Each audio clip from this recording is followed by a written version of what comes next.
It was all meant to be so different. A new relationship built on mutual trust with Beijing and a less confrontational attitude with Moscow.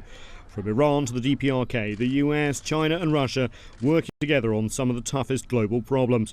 The Ukraine crisis may have been the catalyst, but the seeds of recent US foreign policy choices may have been sown earlier. There's kind of a weakness narrative that's become very prevalent, and people are blaming Obama for kind of an American retreat.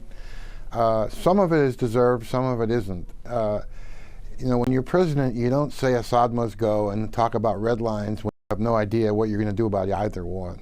And so, with allies seeing the US in retreat, coupled with reticence to get involved, reassurances became required from Japan to the Philippines and from Poland to Israel.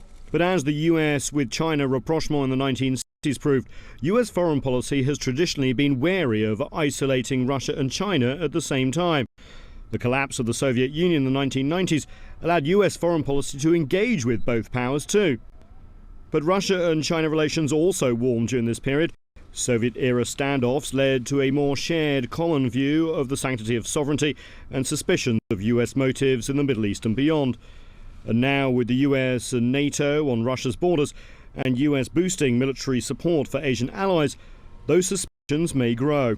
I've heard that argument, and it's obviously not wise to take on two major powers at the same time. But I think, I'm not sure I see the relationship. I think for China, the United States is going to be much more important than Russia. And there's this continuing kind of duality to the relationship with China, part cooperative, part competitive.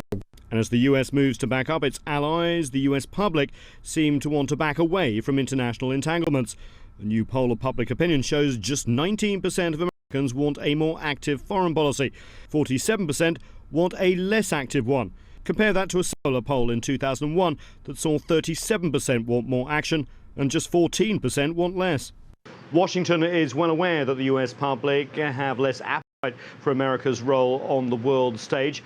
And the mantra here in foreign policy circles is doing more with less. That means less troops, less ships and less money at a time of budget crises. But as you spend less, you have to share more. And as we have yet to see how this new foreign policy shapes on the world stage. Nathan King, CCTV, Washington.